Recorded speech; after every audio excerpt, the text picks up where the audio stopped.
స్తోత్రం స్తోత్రం స్తోత్రం స్తోత్రం స్తోత్రం స్తోత్రం స్తోత్రం స్తోత్రం స్తోత్రం స్తోత్రం స్తోత్రం స్తోత్రం యేసయ్యా నీకు స్తోత్రం నీకు స్తోత్రం నీకు స్తోత్రం పరిశుద్ధుడా నీకు స్తోత్రం స్తోత్రం స్తోత్రం స్తోత్రం స్తోత్రం స్తోత్రం స్తోత్రం స్తోత్రం యేసయ్యా యేసయ్యా నీకు స్తోత్రం నీకు స్తోత్రం నీకు స్తోత్రం నీకు స్తోత్రం నీకు స్తోత్రం నీకు స్తోత్రం స్తోత్రం స్తోత్రం స్తోత్రం యేసయ్యా నీకు స్తోత్రం స్తోత్రం స్తోత్రం స్తోత్రం స్తోత్రం స్తోత్రం స్తోత్రం స్తోత్రం స్తోత్రం స్తోత్రం స్తోత్రం స్తోత్రం స్తోత్రం యేసయ్యా నీకు స్తోత్రం నీకు స్తోత్రం నీకు స్తోత్రం నీకు స్తోత్రం నీకు స్తోత్రం నీకు స్తోత్రం నీకు స్తోత్రం నీకు స్తోత్రం నీకు స్తోత్రం నీకు స్తోత్రం నీకు స్తోత్రం నీకు స్తోత్రం నీకు స్తోత్రం నీకు స్తోత్రం నీకు స్తోత్రం నీకు స్తోత్రం స్తోత్రం స్తోత్రం స్తోత్రం స్తోత్రం స్తోత్రం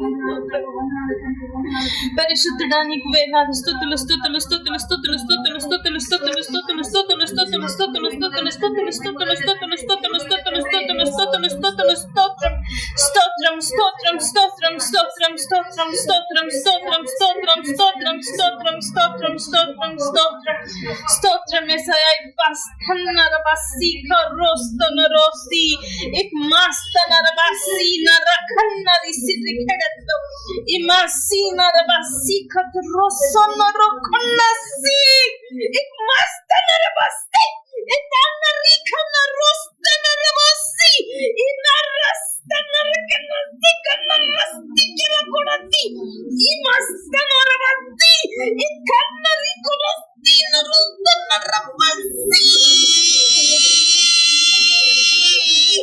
ఇతన్నరస్తనరి కన్నసి కదరోసనరోస్తనరి ఇక్ మాస్తనర బసి ఇకన్నర బసి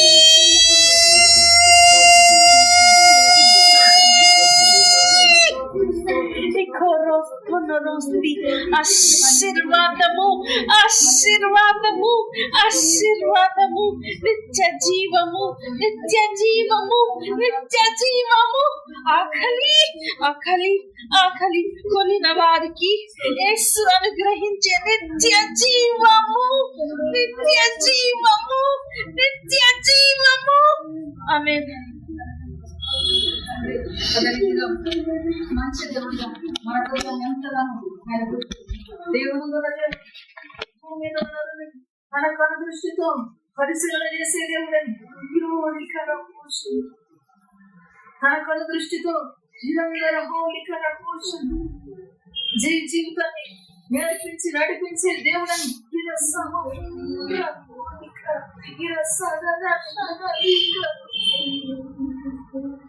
తెలుసుకొని బ్రతకడానికి నా మాటలు నీకు అందించాను అని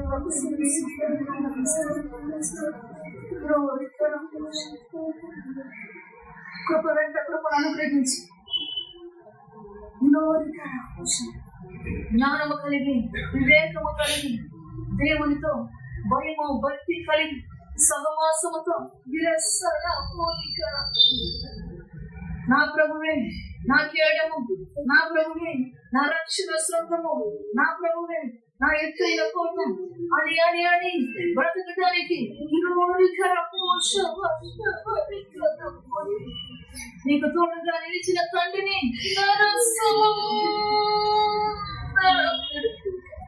తండ్రి నీకు స్తోత్రం తండ్రి నీకు స్తోత్రం తండ్రి నీకు స్తోత్రం తండ్రి నీకు స్తోత్రం స్తోత్రం తోడే నిలిచిన తండ్రి నీకు స్తోత్రం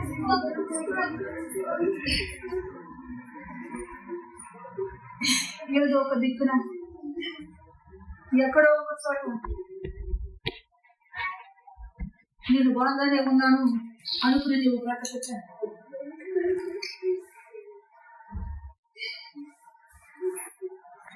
నిన్ను కర్మేలకో నిన్ను భాషలకో దేవాలను ఉద్దేశించిన దేవుడు ఎప్పుడైనా గిలాదుకో దేవాలను ఉద్దేశించిన దేవుడు సంతృష్టితో బ్రతకడానికి దేవుని నామ మహిమార్థంగా బ్రతకడానికి దేవుని ఎదుట దోషము కానరాకుండా బ్రతకడానికి నా పిల్లలను నువ్వు జాగ్రత్తగా తండ్రి నీకు తప్పిపోకుండా నాయన కాపాడే గొప్ప తండ్రి నీ చేతులకి అప్పగిస్తున్నాను. ఆయన నన్నులో చేరి వచ్చిన బిడ్డ నీ చేతులకి ఆయన నామం బ్రతికించడానికి తెలివితో జ్ఞానముతో దేవుని యొక్క ఆత్మాభిషేకముతో బ్రతకడానికి నీవు కోసం వెనుకాడకోని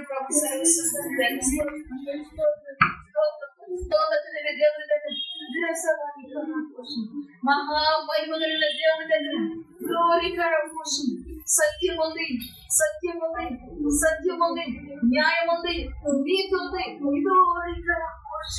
ఆ నీతితో, ఆ సత్యముతో, ఆ న్యాయముతో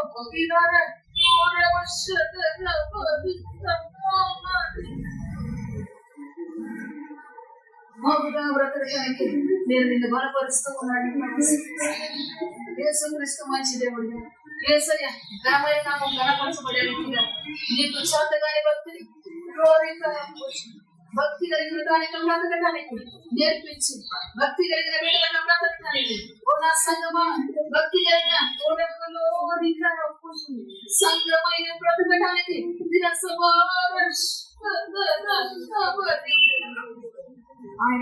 ఆయనను గొప్ప చేస్తూ బ్రతకటం దివ్యముగా దీవించను అని దేవానికి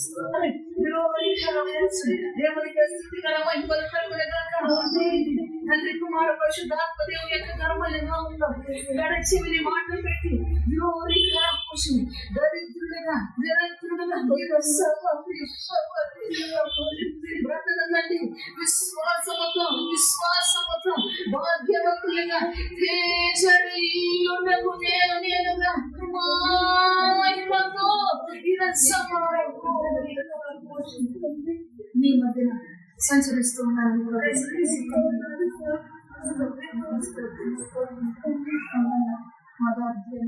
ఈ స్థలములో దేవుడున్నాడా, మరొక స్థలములో దేవుడున్నాడా, మరొక స్థలములో దేవుడు లేడా అని నీ మనసును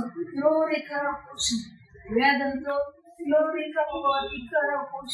నీ మనసును అలజడితో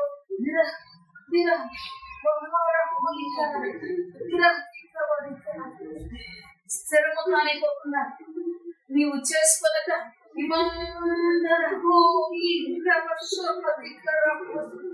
ఆయనతో బ్రతకటం నీవు నిలిచి ఆయనతో సాంగత్యం చేయటం నువ్వు సాగిన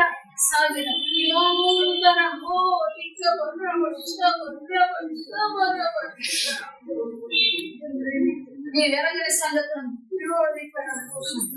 నీవు గ్రహించలేని గూఢవాక్యములను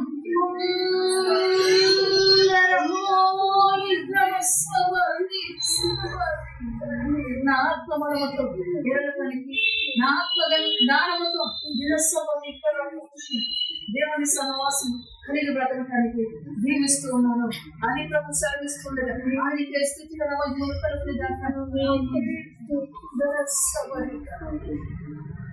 లెక్కలేని సార్లు మరిచారు నన్ను మరిచారు అన్న దేవుడు మరవంగా బ్రతికేటట్లుగా నా సహాయం, నా తోడు, నా ఆశ్రయం నీకు ఇచ్చి బ్రతికించబోతున్నాను. సిద్ధమో సిద్ధమో సిద్ధమో సిద్ధమో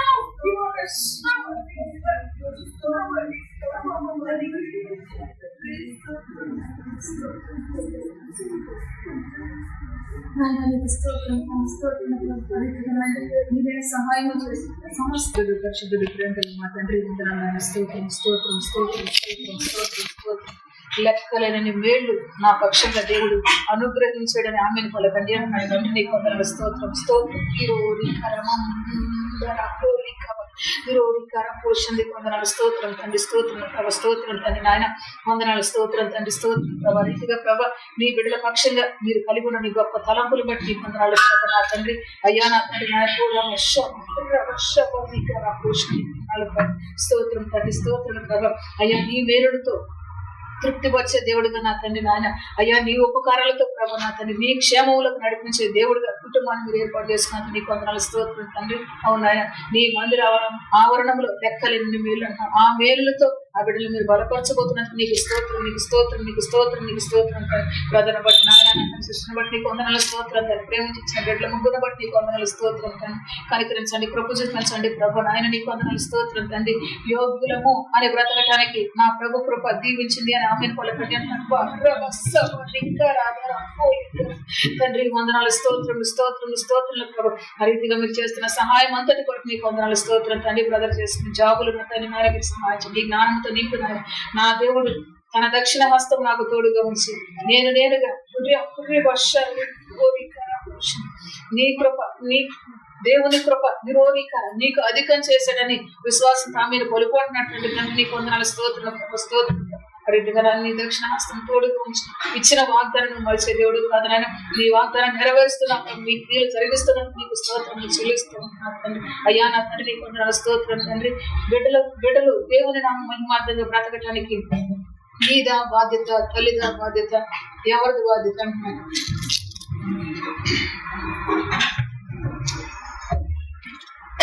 ఎవరిది బాధ్యత అంటున్నాను. బాధ్యత కలిగి బ్రతికించే దేవునికి అప్పగించండి. ఎక్కువ బాధ్యత కలిగిన దేవుడిగా బ్రతికించబోతున్నాను అంటున్నాడు ప్రభు. తండ్రి నీకు వందనాల స్తోత్రాలు ప్రభు. మీరు సహాయం చేయండి, నీ కృపను అనుగ్రహించండి ప్రభు.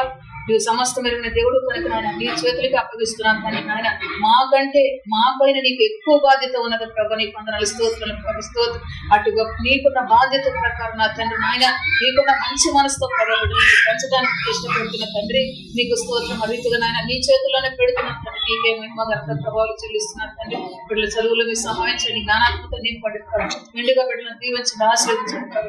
మీరు జ్ఞాపకం చేసుకోండి దినదినము నాయన ఆత్మీయ వద్దులతో అన్ని విషయాలు వదిలేటట్టుగా నా తండ్రి నా చేయి విరోధికర పోషణ చేయబడవని చేయగా నా హస్తం నీకు తోడుగా నిలిచిందని నమ్మి ఆమె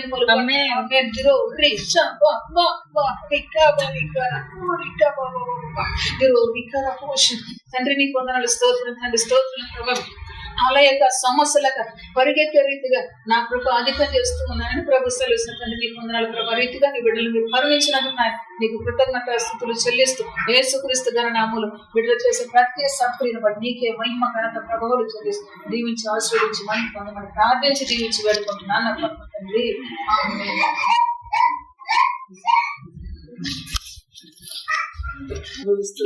అనేకులకు దీవెనకరమైన కుటుంబమా తేజీలో ప్రభు తండ్రి నీకు వందనాలు స్తోత్రం ప్రభా, స్తోత్రం, స్తోత్రం ప్రభా. నీ బిడ్డలకు నీ క్షేమాన్ని ఇచ్చండి, మీరు నన్ను ప్రేమించండి తండ్రి నాయన. మానక మీరు చేసే దేవుడు తండ్రి. అటు రీతిగా నీకు ఒక తోడు మనసు క్షేమంగా ఇక్కడ తీసుకొచ్చారు ప్రభు. నీ సన్నిధిలో ఉన్న సంతోష సమాధానం తీసుకొని బిడ్డలకు అనుగ్రహించారు. అందుని బట్టి వందనాలు ప్రభా. తిరిగి వెళ్తున్న వరకు ఆయన మనతో మీరు తోడు ఉంది ఆయన. నీ చిత్తము నిరాకరాశం అయితే మళ్ళా మేము కలుసుకున్నంత వరకు ఆయన నీ కృప కాబట్టి నీ బిడ్డలకు అనుగ్రహించమని నా యేసుక్రీస్తు పరిశుద్ధమైన నామములో దీవించి